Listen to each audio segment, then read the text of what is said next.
The first reading is taken from Romans chapter 1, verses 18 to 23, and that can be found on page 1131 of the Church Bibles.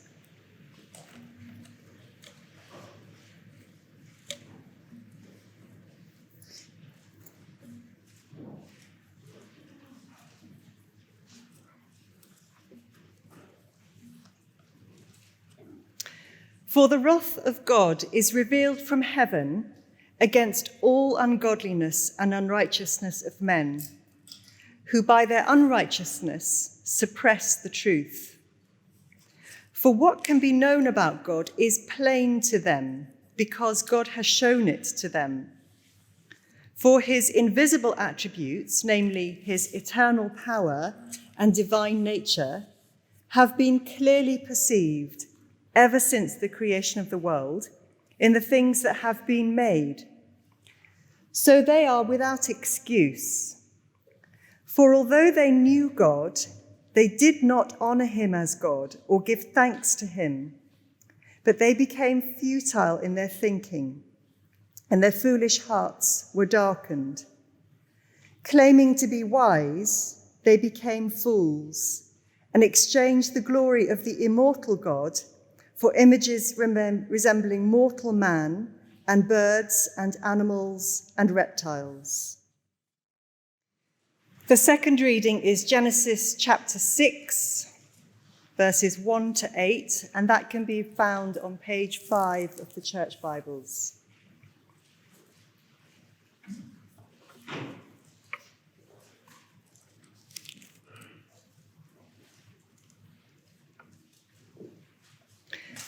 When man began to multiply on the face of the land, and daughters were born to them, the sons of God saw that the daughters of man were attractive, and they took as their wives any they chose. Then the Lord said, "My spirit shall not abide in man forever, for he is flesh. His days shall be 120 years. The Nephilim were on the earth in those days, and also afterwards, when the sons of God came into the daughters of man, and they bore children to them. These were the mighty men who were of old, the men of renown. The Lord saw that the wickedness of man was great in the earth, and that every intention of the thoughts of his heart was only evil continually. And the Lord was sorry that he had made man on the earth, and it grieved him to his heart. So the Lord said, I will blot out man whom I have created from the face of the land, man and animals and creeping things and birds of the heavens, for I am sorry that I have made them. But Noah found favor in the eyes of the Lord."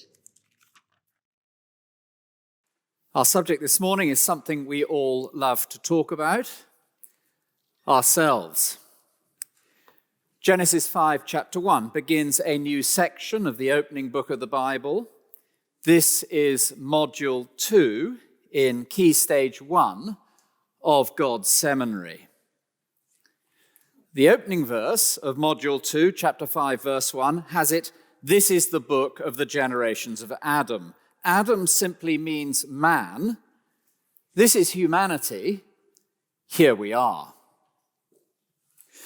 Module 3, the next module, begins in chapter 6, verse 9. These are the generations of Noah.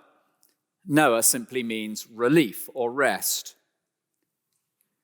So this module, module 2 in Key Stage 1 of God's Seminary, has humanity as its focus. Here we are. And last week we considered one brutal fact about ourselves. Running right the way through chapter 5, thus all the days that Adam lived were 930 years and he died. Thus all the days of Seth were 912 years and he died. Thus all the days of Enosh were 905 years and he died. And he died, and he died, and he died, and he died. From dust you came, to dust you shall return. Prince Philip was laid in the vault. You are headed the same way. Each of us is on the conveyor belt to the crematorium. Some get there faster than others. Some jump the queue. You will die. This morning we're going to spend the vast bulk of our time on just one verse, Genesis chapter 6, verse 5. The Lord saw that the wickedness of man was great in the earth, and that every intention of the thoughts of his heart was only evil continually. The universality of human evil, the wickedness of man. The seriousness of human evil, it is wicked and it is evil. The extent of human evil, the wickedness of man was great. Every intention of the thoughts of his heart was only evil continually. The inward nature of human evil, every intention of the thoughts of his heart, the constancy of human evil continually, all the time. But before we come to this stark analysis, God's analysis of you and of me, we need to consider a couple of key issues regarding verses 1 to 4. Here we find humanity multiplying in fulfillment of the creation command. And here we find what our author calls the sons of God intermingling and breeding with the daughters of man. Who are these sons of God? Are they angelic beings? Are they royalty? The kings of Israel are described as the sons of God. Are they descendants of Seth?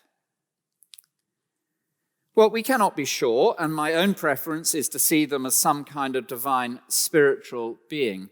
But what we do see is that God's response to this pre-flood, antediluvian world is a gradual restriction on the lifespan of humanity, reducing to 100 years, together with a clear demarcation between the divine spiritual world and the terrestrial earthly realm.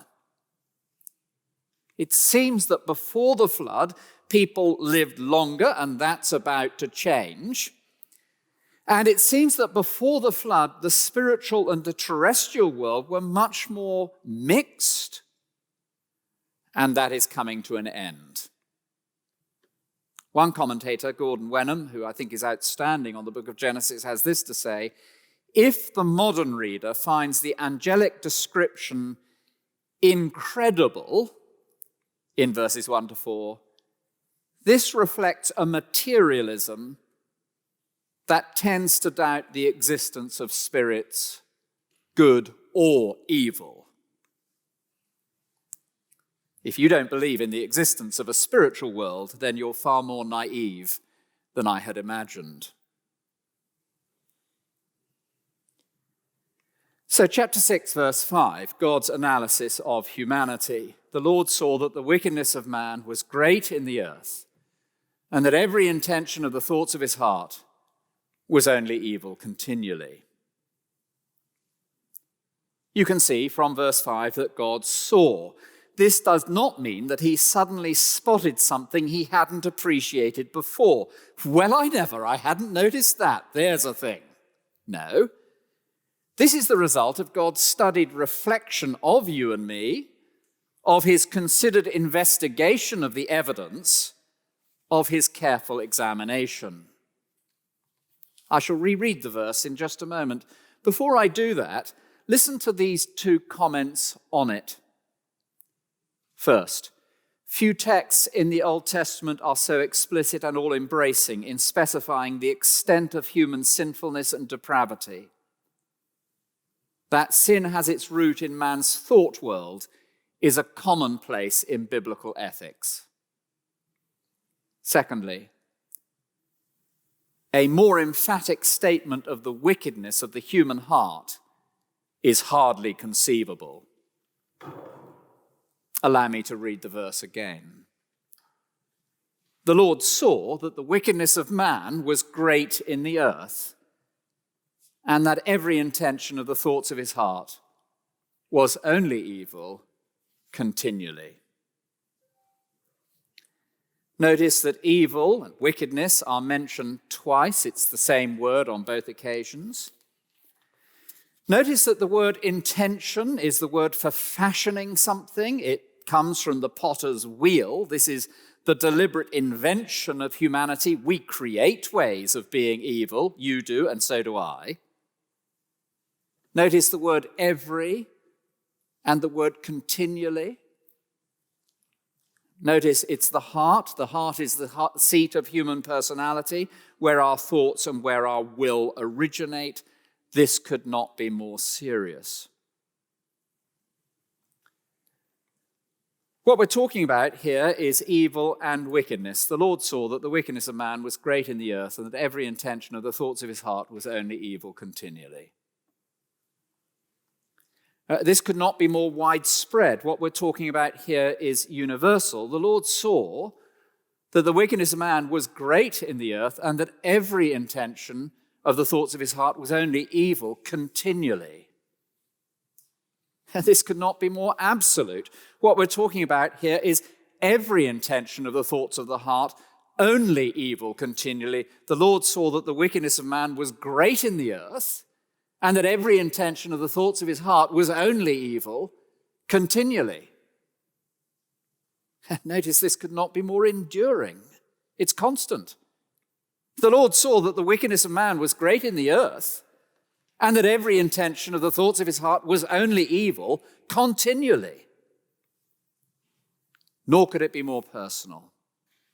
What we're talking about here is internal, intrinsic to your very nature and mine. The Lord saw that the wickedness of man was great in the earth, and every intention of the thoughts of his heart was only evil continually. Sir David Attenborough, advancing his theory of evolution and the evolutionary development of man, comments on a chimpanzee using a rock to crack a nut, and speaks of the earliest development of human inventiveness. I have to say, I look at the chimpanzee using the rock to crack a nut, and I rarely think of my grandmother. But God, in Module 2 of his Key Stage 1 Educational Instruction on the Nature of Humanity, strides into the lecture hall, takes his place at the lectern, and delivers his analysis on you and me. The Lord saw that the wickedness of man was great in the earth, and that every intention of the thoughts of his heart was only evil continually.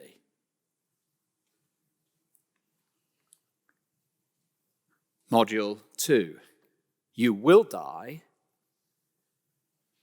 You are wicked.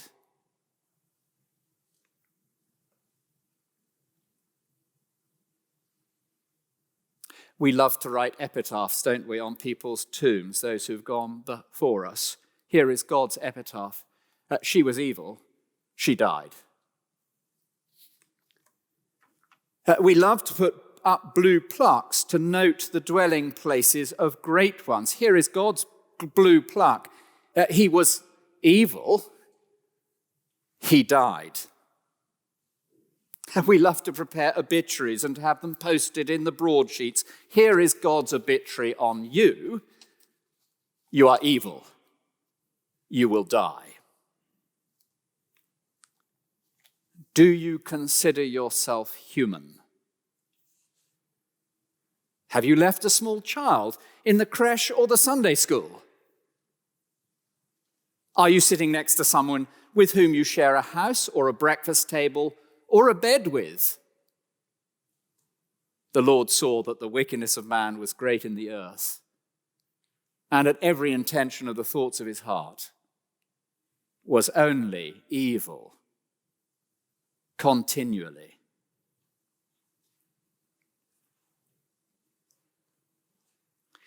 It's important that we realize that our author is not simply speaking about some of humanity here. We love to imagine, basically, well, we're all pretty decent, but there are one or two bad apples, Hitler, Pol Pot, people in Myanmar, those who make the headlines, but the vast majority of us, well, we're just a bit of a mix. No, says God, only evil continually. From city worker to street sweeper, from president to prostitute, only evil continually. It's important that we realize that God is not speaking about external causes here. Humanity was basically good, but something terrible happened in their infancy. They had some experience, or somebody treated them in this way or that, and therefore, no, only evil continually. It's very important that we realize that God is not suggesting that no human being can ever do anything that is good. It is very important that we realize that God is not suggesting that no human being can ever do anything that is good. We applaud the NHS. Yeah, of course we do. What great acts of selflessness. I remember seeing a young woman wheeling her elderly mother through the city and pausing and with acute tenderness, bending to hear her mother point out some trivial aspect on some building somewhere and listening with acute love. This book, Humankind, was produced by Rutger Bregman, and it makes a case for human decency, and it's a very, very good case. God is not suggesting that no human being can ever do anything that is good. What he's saying is that though we may do things that are good, every deed we do in one way or another is blemished, tainted, shot through with wickedness. To help us grasp this point, let me ask you a few questions, if I may. Thus far in Genesis, what is the greatest wickedness that humanity can do thus far in Genesis? Thus far in Genesis, what is the most profound evil committed? Thus far in the book of the Genesis, what is the root of all evil? Oh, failure to recognize God, failure to give God his due, failure to bow to the sovereign creator who gives you your very next breath. Any deed we do, however good it is, that fails to acknowledge God for who he is in all his divine splendor is shot through with that failure and is thus blemished and tainted with the wickedness. The Lord saw that the wickedness of man was great in the earth, and that every intention of the thoughts of his heart was only evil continually. Oh, we could pause on a number of trivial examples of this. Pride. We do something selfless in service of others. I really hope somebody spotted that. A selfish ambition, to my shame, and I make a confession here, I remember writing something for what I hoped would be the good of the church and others, and turning up to a bookstall somewhere at some point and seeing that it wasn't there and feeling that sort of slight sense of, well. Have you not ever had that experience with a peer or even a sibling? They get praise, they get promoted, they achieve something, and something within you balks at it, dies, as somebody famous once said.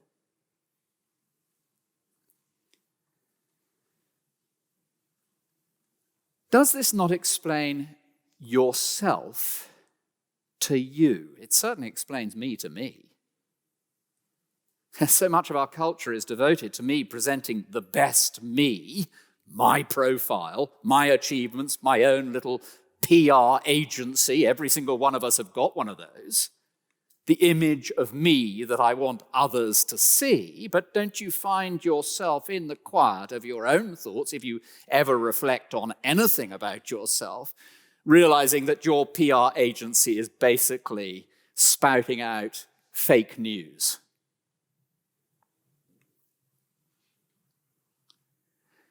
Does this not explain our world to you? Every government ends in sleaze. Every good endeavor can be picked apart by others.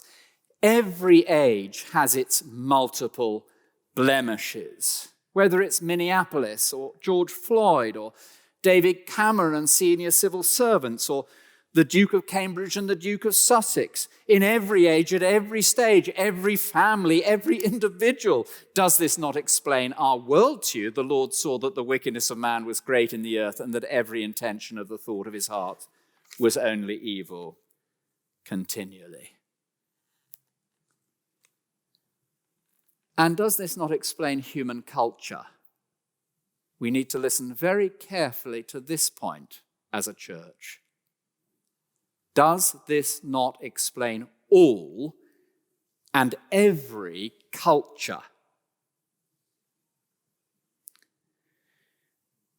The various avenues of correspondence open to me have been unusually congested over the last few weeks.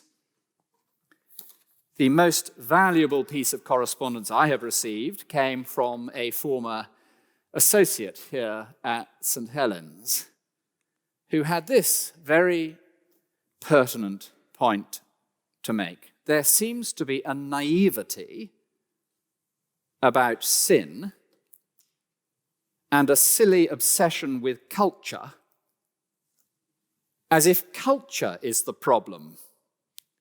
Surely abuse of power is not a culture thing, but a human thing. The Gentiles lord it over them. If that is the case, then every culture will have its expressions of abuse of power, whether public school, comprehensive, grammar school, or home educated.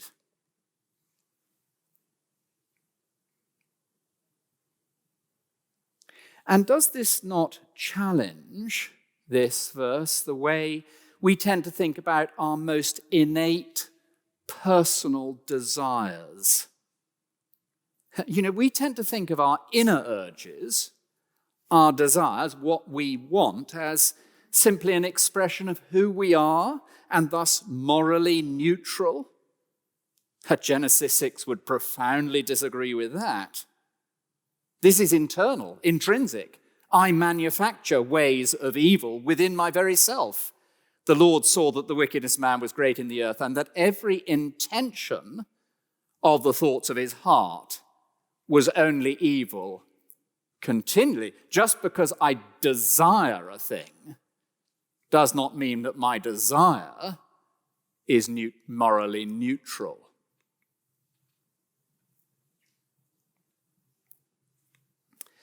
Well, there we are, Genesis chapter 6, verse 5. I wonder how you're feeling. Were this God's only word in module 2 of Key Stage 1, I think we would be crawling out of this morning's meeting. You look at it, it's true. The evidence is undeniable. This explains me to me. This explains our world to me. This explains every human culture that we've ever seen across the face of the earth. This is humanity. This is who we are. This is you. This is me.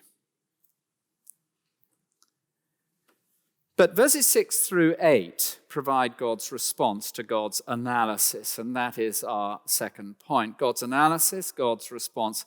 Here we find God's grief, God's judgment, God's grace. And verses 6 to 8, I might say, are absolutely key in our understanding of the solution to the problem, the treatment for the diagnosis. If we fail to come to terms with these verses, we will forever be clutching at straws, heading down cul-de-sacs when it comes to any solution to the fundamental problem of humanity. Fail to get the diagnosis right, you'll fail to get the treatment right. Fail to get the diagnosis right, you will end up in any number of cul-de-sacs, and it will be very painful and utterly futile. So, verses 6, 7, and 8, and the Lord regretted that he had made man on the earth, and it grieved him to his heart.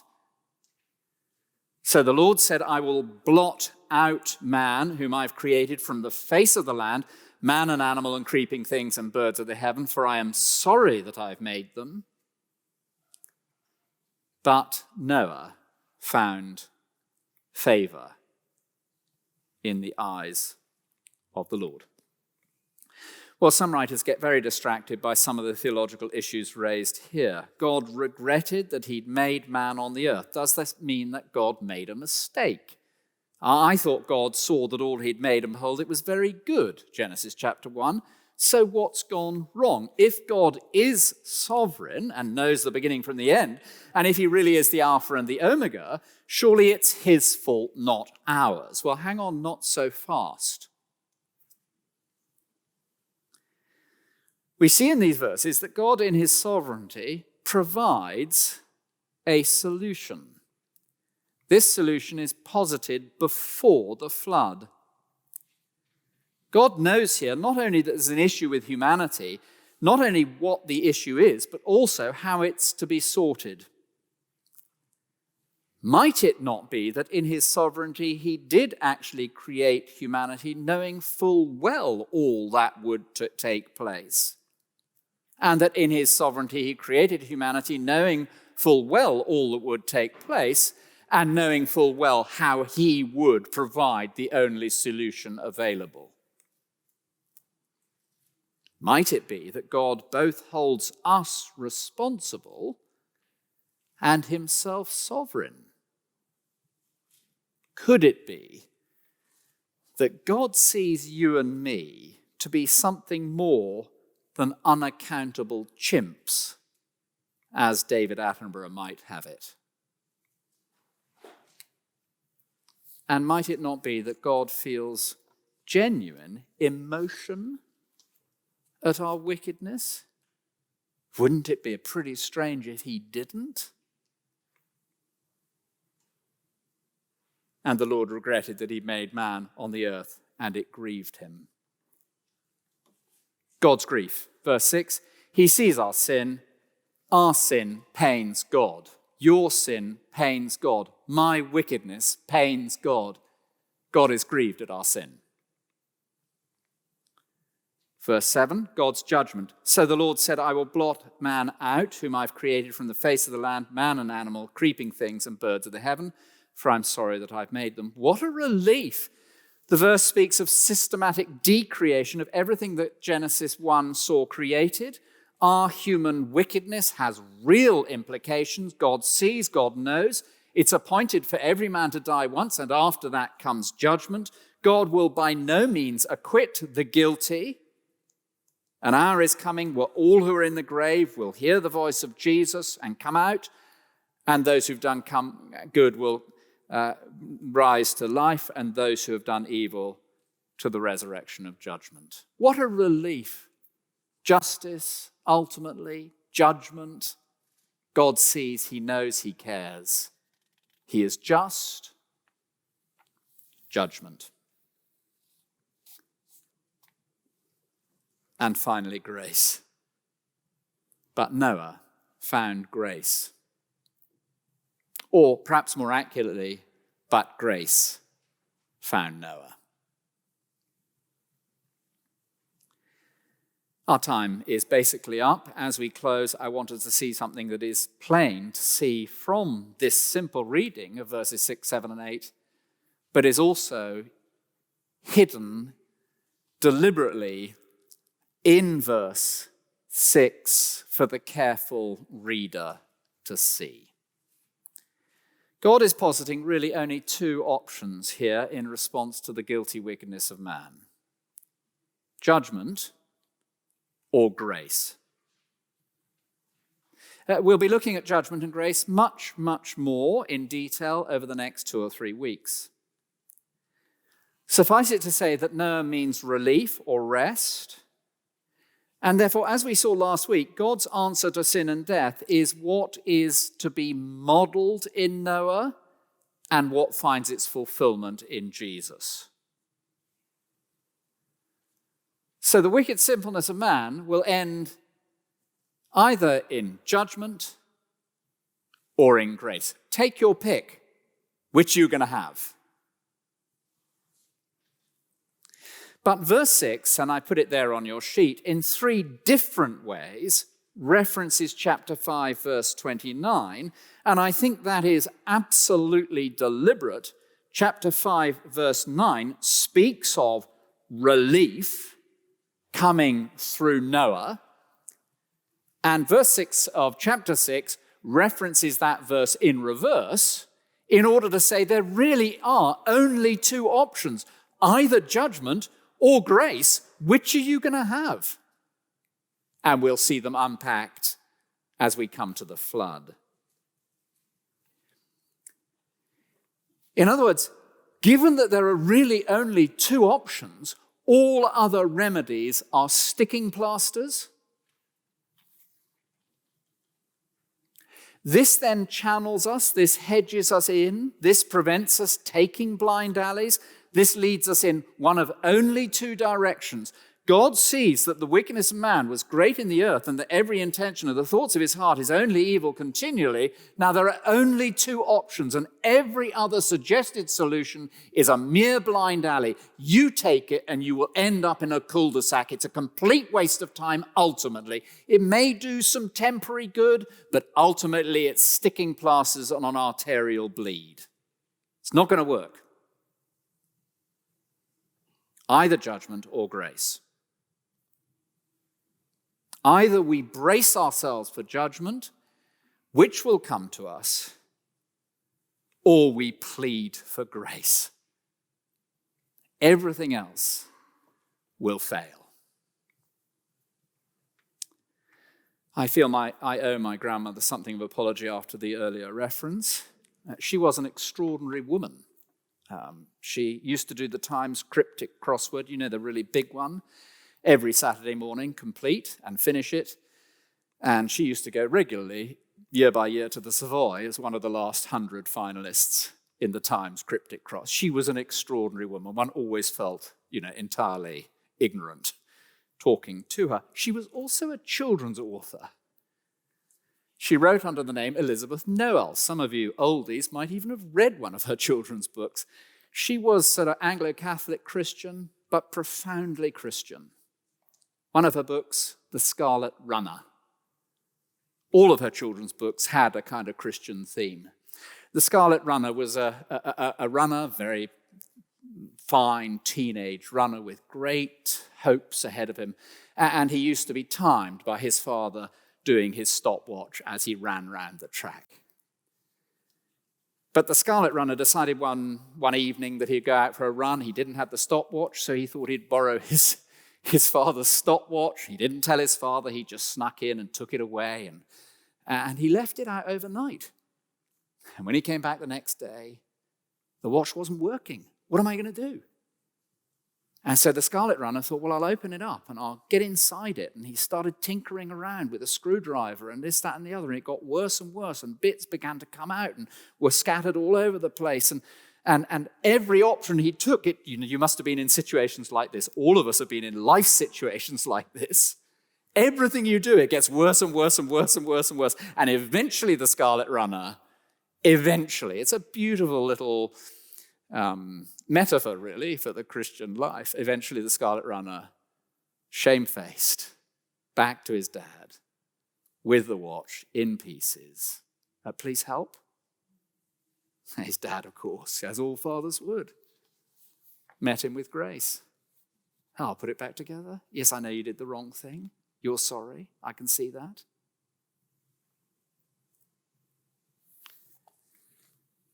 God saw that the wickedness of man was great in all the earth, and that every intention of the thoughts of heart was only evil continually. That's you, that's me. Our subject this morning has been something we love to talk about, ourselves.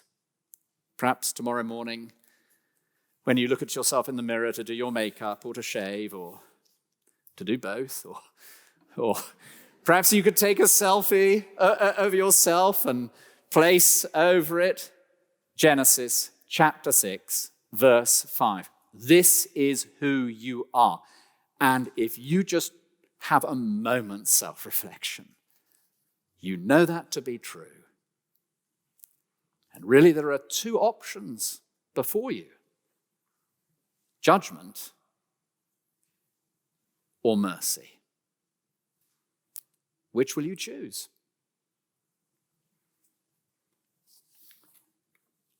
I'm going to lead us in prayer.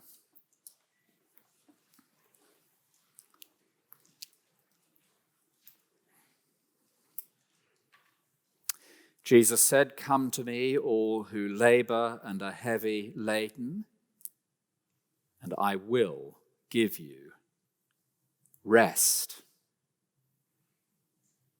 We praise you for the relief, the rest that your grace holds out to us. And I pray that each and every one of us might have the courage to acknowledge what we really are and to seek you for grace. In Jesus' name, amen.